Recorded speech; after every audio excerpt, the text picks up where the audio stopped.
Kuršėnuose paminėta Tarptautinė teatro diena. Ji buvo skirta Kuršėnų vaikų ir jaunimo teatro studijos Ikaras 40 metų sukakčiai pažymėti ir ilgamečių Ikaras vadovų, režisierių Leontinos ir Petro Valskių vardo suteikimo Mažajai kultūros centro teatro studijai.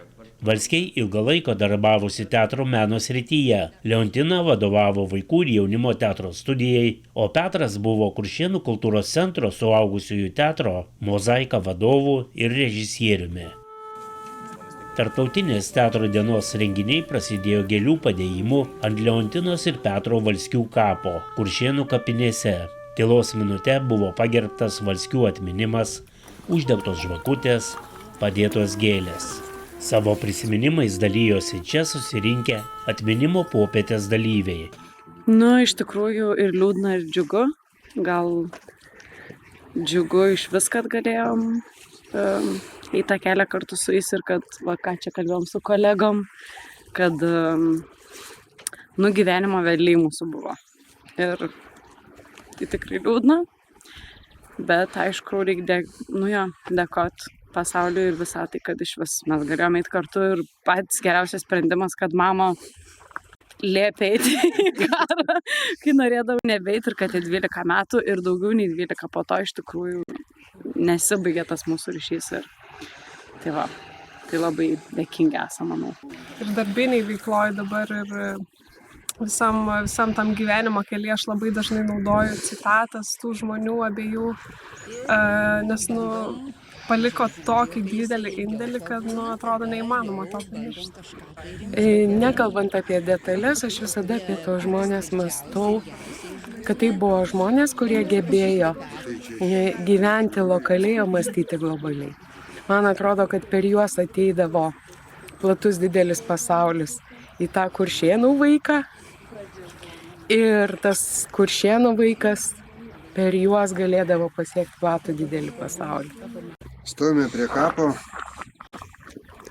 žmonių, kurie tikrai rajone paliko pėdsaką didžiulį kultūroje, teatre. Leontina ir Petras tai žmonės, jie laimingi, kadangi jie šiam gyvenime atliko misiją, kuri jiems skirta, atliko misiją puikiai. Tokia jų gyvenimo paskirtis buvo. Ir žiūrint į veidus, merginų ir vaikinų, kurie lankė jų studiją, tai tikrai išmokinti yra mylėti žodį, išmokinti yra pajusti žodžio grožį, kalbos grožį.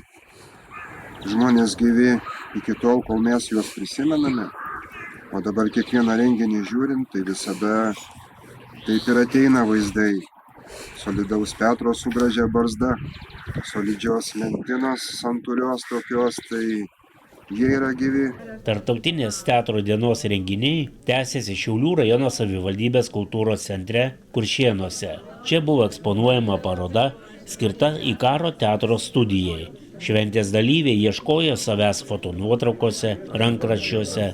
Buvo galima susipažinti su daugybė trofėjų, parvežtų iš tarptautinių konkursų, kelionių ir koncertų.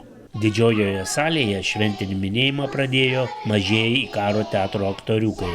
Visus susirinkusius su Tarptautinė teatro diena pasveikino Šiaulių rajono savivaldybės meras Česlovas Greičius ir Šiaulių rajono savivaldybės kultūros centro direktorė Gertrūda Gulbinaitė. Skambant fanfaroms buvo atidengta atminimo lentelė, skirta režisierių Leontinos ir Petro Valskių studijai pažymėti. Susirinkusiems šventės dalyviams buvo parodytas naujas dokumentinis filmas «Suteikti jaunam žmogui sparnus». Tai jautrus pasakojimas apie režisierių Leontinos ir Petro Valskių kūrybinį kelią, jų gyvenimą kartu su teatru, kuris ilgus metus sutelkdavo jaunus žmonės pažinti tikrąjį gyvenimo kelią. Filmo autorius Zigmas Ripinskis, teksto autorė Vaiva Melvidaitė. Kuršėnų vaikų ir jaunimo studija Ikaras sveikino Seimo nariai Rima Baškienė ir Eimantas Kirkutis. Nacionalinio kultūros centro padėką dabartiniai Ikaro vadoviai Vaivai Melvidaitė įteikė Lietuvos mėgėjų teatro sąjungos prezidentė Vida Vadoklytė. Šventės vedantieji Vaiva Melvidaitė ir Arūnas Jokubauskas į sceną kvietė su teatrais Kuršėnuose susijusius žmonės, kurie dalijosi prisiminimais, šmaikščiais nutikimais, bet visi pabrėžė dėkingumą buvusiems režisieriams Leontinai ir Petrui Valskiams. Šiaulių rajono savivaldybės kultūros centro direktorė Gertrūda Gulbinaitė įteikė padėkas daliai vaikų ir jaunimo teatro studijos Ikaras dalyvių, palinkėjo mažiems vaidintojams augimo, kūrybinių sparnų. Antroje tarptautinės teatro dienos šventės dalyje Naisių vasaros teatras parodė satyrinę komediją Švento Antano stebuklas.